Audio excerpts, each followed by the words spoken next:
The domestic debt of states in Nigeria have grown by 13.2%, with Lagos leading the pack. That's correct. Data released by the Debt Management Office of Nigeria showed that the domestic debts of the 36 states and the Federal Capital Territory inclusive rose from 2.9 trillion as at December 31st, 2016 to now 3.5 trillion by the end of 2017. Yes, indeed. And Lagos State has the highest obligation, as its domestic debt rose from 311.8 billion naira in 2016 to 363.3 billion naira in 2017.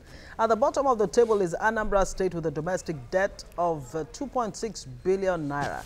Now, Nigeria's debt stock, both foreign and local, recently increased from 21.7 trillion to 22.7 trillion in the first quarter of 2018.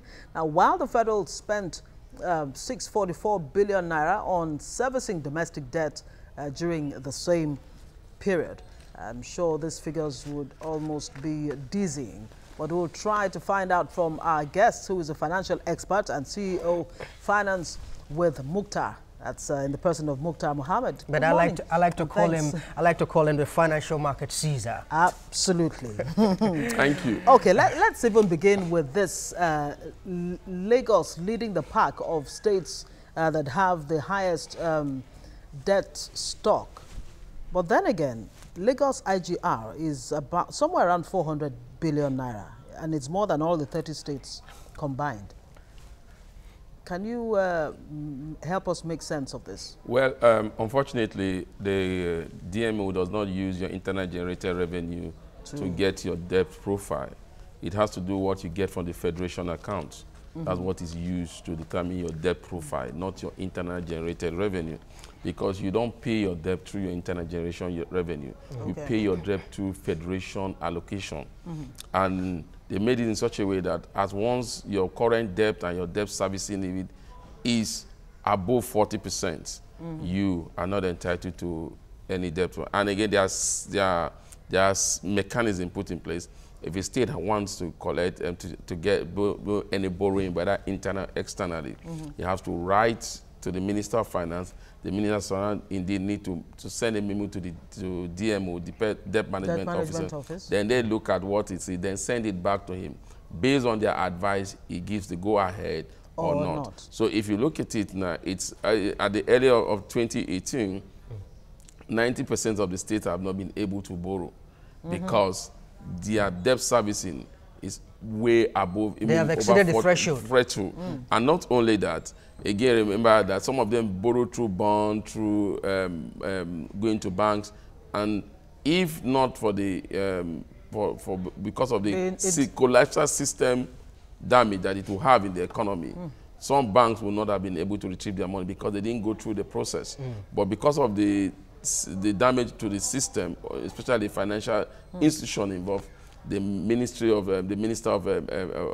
Finance decided to waive it and gave them a warning. So now, henceforth, it's not easy to borrow again. And the unfortunate thing about the borrowing is we are borrowing, especially the states, are borrowing for recurrent expenditure, which is unheard of. But again, Mukhtar, if the debt profile of all the states, including Abuja, the FCT stands at 3.3 trillion naira. Apparently, this is a time bomb waiting to explode, isn't it? Well, if you look at it when it comes to the time bomb waiting to explode, you look at that the time bomb already exploded because some states are not able to pay salaries because most of them are borrowing for recurrent expenditure. Some states are still owing their workers 6 months, 7 months salaries. So the time bomb has already exploded, and I think that's why the Debt Management Office is really putting a very strong rules to make sure that this does not exceed the limit whereby we are not able. Remember, when it comes to debt servicing, you need to look at what you get from a federation account. And once as it stands now, I think the states are able to service most of these debts. But the challenge is that some of these debt, when it's being serviced by the state, do not have enough to pay salaries. And they don't even have anything to do any capital expenditure. And because of that, of course, you have the two situations when government actually had to step in There was a first bailout, and the second one was with conditionalities. Based on the ability of the states to provide some certain conditions before qualifying for those loans. Now, since then, how much value has been added to those states since they collected these loans? Can we say those loans have maybe been some of justified? them have reduced their debt profile in terms of what they are owing their workers. Maybe from 6 months now, it's not 3 months. I think that's the only thing that has happened, because we are not seeing, and it's unfortunate that the government, the federal government, then decide to borrow them that money, the first tranche, even the second tranche. At a point, the condition was not made, but out of political reasons, not making economic reasons. That when some of the states were crying, and then the governor waived. So, is there a need for the federal government, to actually put a ceiling on what the states can take? There's a ceiling already. The ceiling of 40%. Yeah, but is it? I mean, is it even effective? It should be effective if now the debt management office is involved, the Ministry of Finance is involved. So if you are borrowing to the state without going through those processes, then you should know that it's more or less like a bad debt. And you know, Mukhtar, I'm reminded of the words of a philosopher of French origin, René Descartes. He said, "Cogito ergo sum." That is, I think, therefore I am. When these guys go to borrow, do you think that they always think about how to pay back, service these debts? Well, the only way they want to think of how to pay back is money that is coming from the federation account. And unfortunately, sometimes those money are not able to meet up their need. Internet generated revenue, if you look at Lagos State, what Lagos State is borrowing, and then the internet generated revenue, and Lagos State is borrowing for capital project, and they are using, they are borrowing, then they are looking at what they accrue to them for the federation account to service the debt. And then sometime again, they look at the internet generated revenue also to service some of this debt, which is working for Lagos State, but it's not working for other states. Unfortunately, up to 2015, Anambra State was not among the states that were having any debts. And you talk about now they have 2.2 billion. The high interest rate as well. What sort of impact is that having? Is it having? Yeah, unfortunately, this is affecting the state more than the federal, because the federal government have designed a new method of borrowing. They go outside to borrow because of their high revenue from crude, and the estimated crude sales in a month, and in a year, the international committee are able to give them debt, which is now about 4%, sometimes 7%. That's the highest the federal government have borrowed.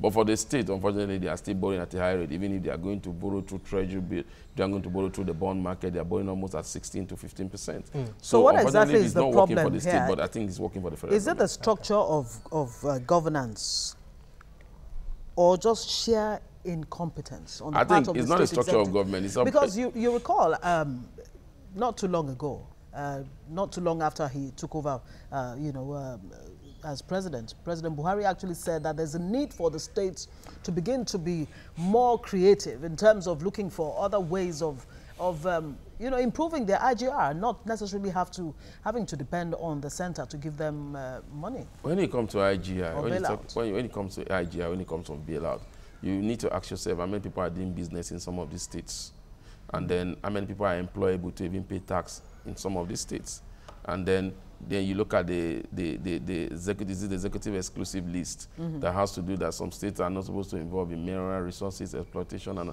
some of these states have of these mineral resources, they cannot exploit it for their own state. So if we want to, that's why I talk about the structure. The structure. Yes. We have to go back to the foundation. We have to go back to, that's what people don't want to hear. We have to go back to restructuring. And I think I normally say, well, what we're looking at restructuring in the country at the moment, what people are always talking about is political restructuring. Nobody's looking at economic restructuring. Economic restructure should be the song in our mouth. And unfortunately, most of our governors are doing their shared irresponsibility, doing white elephant project. I don't see why a state that cannot even generate enough traffic flow of road vehicles from the road into their state, not building airports.